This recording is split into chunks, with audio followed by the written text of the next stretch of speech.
From the Library of Congress in Washington, D.C.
From above in the sunlight, the classroom, like the jungle, appears to be a pleasant place.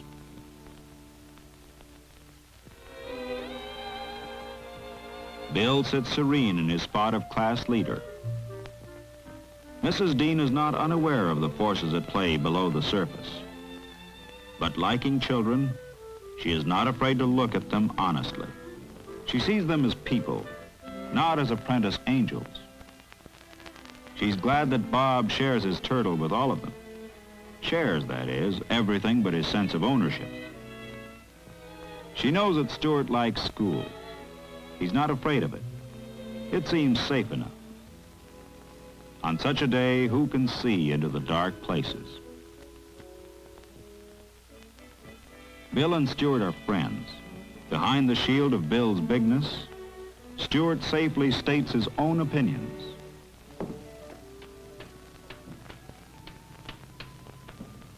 Any other nomination? Stuart. I nominate Bill. Who seconds that nomination? Gary? I second nominate Bill.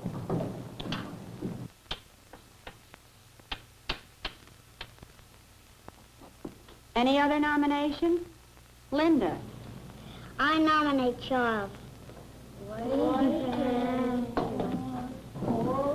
All right, that's enough, that's enough. Who seconds that nomination? Keith? I nominate. Stuart always nominates Bill in the class elections. In return, Bill always selects Stuart as his second in command. They have, you see, a working political alliance. They are both 7, but their feelings are centuries old. Practical is the word for young society. Of course, friendship, like all social relations, has its obligations. Each morning, Bill and Stuart take the school bus together. If all goes well, that is. Stuart has yet to get his mornings firmly in hand. But Bill has a leader's taste for action. With Bill's foot in the door, Stuart has yet to miss the bus. This same morning, 2 new boys start for school. Tom and Alan Drake are brothers. They're not friends, nor are they enemies. Let us say that they are antagonists. Maybe it's because drugstore counters are not good places for children to breakfast. Tom may still be hungry. Or Alan too cowed to keep his share. Perhaps Tom is frightened by the thought of the new school. It's new to Alan, too. But violence is not new. We learn from our environment. Each day brings a new lesson, or the same lesson learned over and over again. We go to school to learn, We take with us what we already know. That day, Mrs. Dean is ill, and a substitute takes her place. She's kind but inexperienced. She cannot know the secret, dark places in the class. Even a happy routine can be upset by novelty. There was a sense of tension in the air that day. You may be one of the team captains. What's your name? Alan Drake, my brother is in 6th grade. And you? His name is Bill. Good, Bill. You and Alan may be team captains. Miss Squire, please. Yes, right away.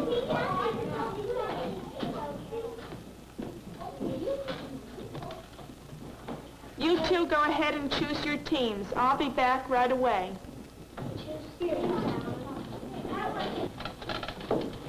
Charles, do you want to be on my side? Yes. Nice.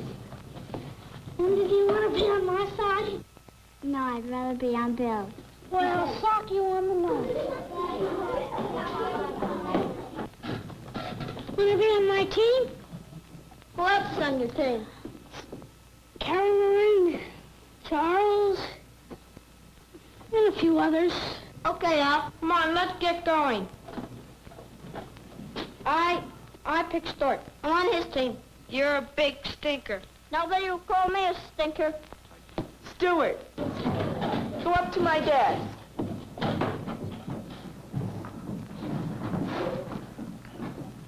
Well, what do you have to say for yourself? In that case, you can say it to the principal. Stuart doesn't know what happened. He's sure that he isn't to blame. He doesn't know who is. He thought school was fun. Bill doesn't know why Stuart punched him in the ear. Alan doesn't know what happened at all. Those things just happen. Stuart badly feels a need of explanation, and he isn't going to get it from punishment. The punch hurt Bill's ear, but it also broke Stuart's most valued friendship. Mrs. Dean came back in a few days. Even in her sick bed, she had heard of the disorder, the violence, the trouble. But what caused it all was a mystery. She would have to look for the reasons. She would have to look at the children honestly, searchingly. Most of them take their appointed places. Some of them gather around her desk as usual. Their questions about her health express their own need to be recognized. Here is the first difference. For now, that routine need is increased. Again, something different. Stuart and the new boy together. And Bill alone, apart from Stuart. What is this new alliance? What is this new loneliness? Mrs. Dean loses no time in getting acquainted with Alan. He is a logical starting place. She learns that Alan and his family have recently moved from a nearby town. According to Alan, they seem to move a great deal. His father travels a lot. He likes games. He will eat lunch at school. He has charm. He needs to be liked. With her, charm is his weapon. But she can be impervious to charm when the class is in trouble. In such a little time, they've gone back such a long way. For her, there are a dozen danger signals. Linda has gone back to following with her finger. Carol Ann has converted her love of pets into a new and violent game. Malcolm has forgotten how to work the simplest sums. And Alan, if this is self-expression, it is a troubled self that is being expressed. Charles has lost all interest. Bill does the same lessons over and over. Laddie is at war. Mrs. Dean looks for growth and finds the rubble of war.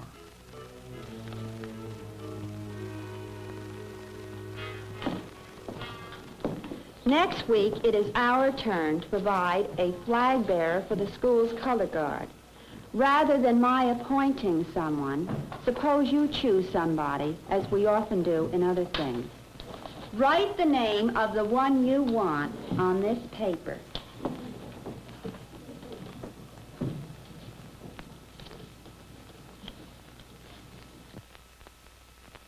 Alan, no one else is asking for votes.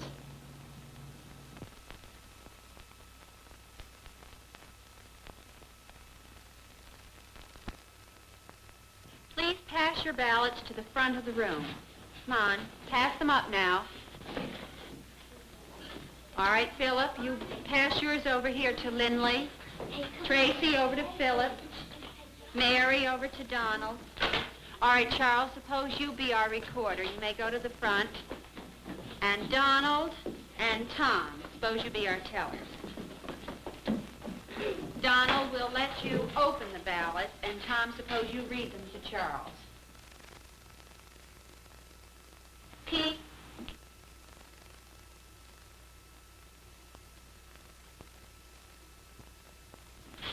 If there's more than one, should I keep on saying them until I get a different one? Oh, yes, you keep reading each one, and suppose you put them on Lindley's desk as they're read. Alan. Alan. Bob. Carol. Bob. Bill. Bill. Bill. Bob. Keith. Alan. Carol. Bill. Bill. Bill. Bill. Carol. Bob. Carol. Bill. Carol. Keith. Keith. Bob. Bob. Bob. Keith. Keith. Bill. All right, Charles, you may go to your seat now. Thank you very much. You've done a nice job. It looks to me, class, as if Bill is our winner.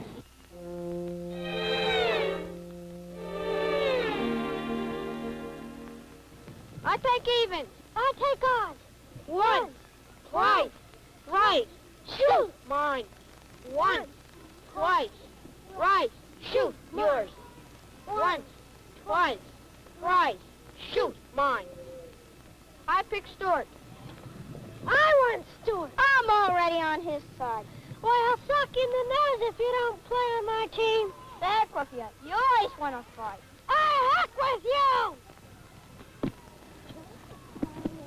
So, simply, the status quo is restored. The rejection of Alan gives the class a sense of momentary relief. Of course, the problem of Alan still remains. Hi, Alan. Why aren't you playing with again? The Stuart wouldn't be on my side. Ah, you big baby.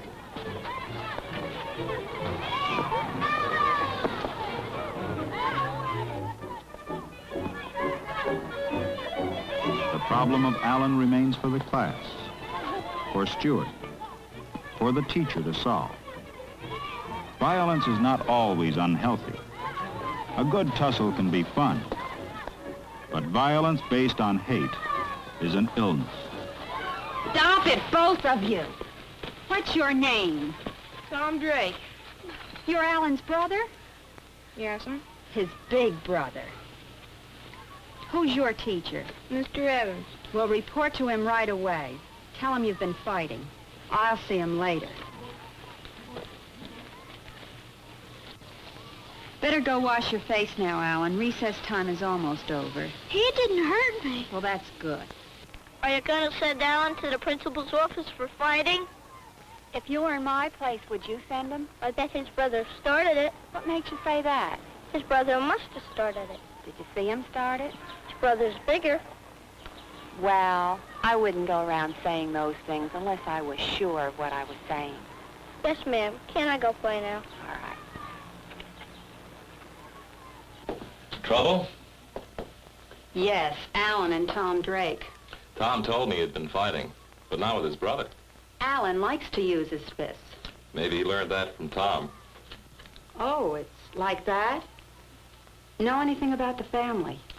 No, I talked about seeing the father once or twice, but Tom got so upset I decided not to. It doesn't sound good.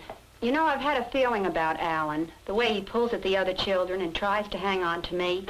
He's hungry for something. Love, attention.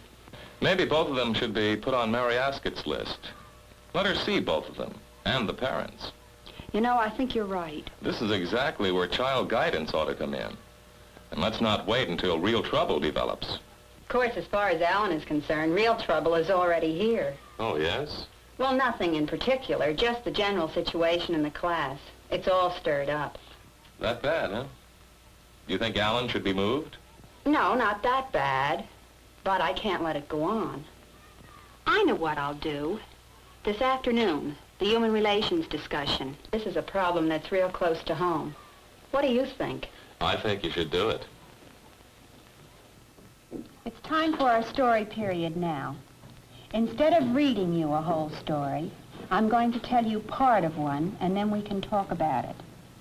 As you know, some of our stories have been about many things. Some of them have been about people. And this one I'm going to tell you today is going to be about people.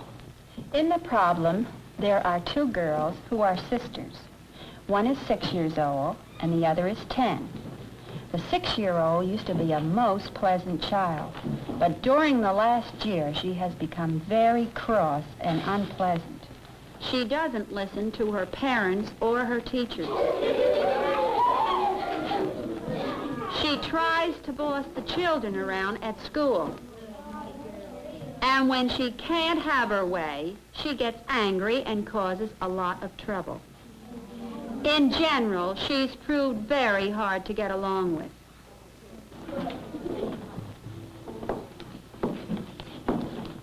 I want you to put yourself in the place of the child's teacher and tell me what you would do in this case. Now think of some of the ways teachers and other people have solved the same kind of a problem in the stories I've read to you. Now what do you think the teacher might do in this case? Malcolm? Punish her. Maybe something happened to her. Make her stay after school. Don't let her have any recess. Maybe she's sick. Find out what made her so bad all of a sudden. Yes, find out how she became so bad all of a sudden. The teacher who had this girl in her class found out that she was being picked on by an older sister. Now, how do you think being picked on by an older sister made her feel? She might fight back. She may want to pick on others. Well, they won't like her if she picks on others. She'll have no friends if she keeps up, she won't. Yes, and when the teacher thought about this, how being picked on may have made this little girl feel that she had to fight in order to prove herself, the teacher decided to do something about it.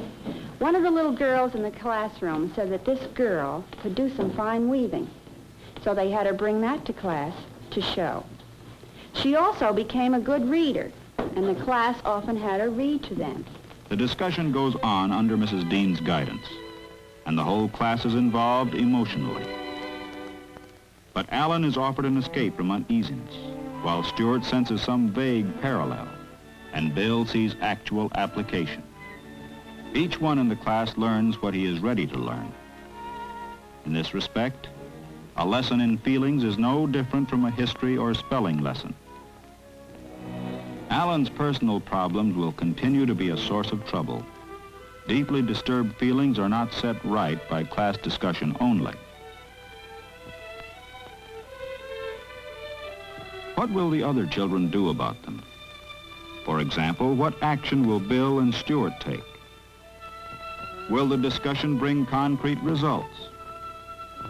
Is Bill any more understanding now? Can he do anything about it? Will Stuart apply the story?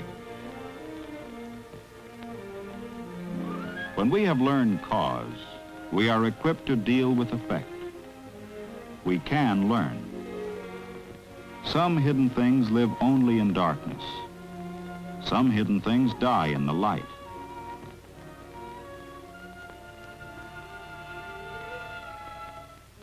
Seven is not too young to see. At 7, we are already part of a social structure. Alan, bred on violence, cannot easily learn to live with peace. His society has learned not only to protect itself, but to even help him a little. Some of the old balance has been restored. There will be more help from the Mary Ascotts, the experts in child guidance, and help to be gotten from the family itself. There will be more school days and time for more discussions. There are words to be remembered. Well, I'll suck in the nose if you don't play on my team. Each weapon breeds its own defense. She'll have no friends if she keeps up, she won't.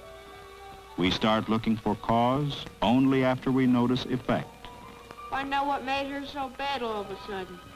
Yes, find out the hidden causes. Maybe she's sick. Mental sickness can be contagious. But in this field, like any other, hygiene and education can go hand in hand. And that's reassuring.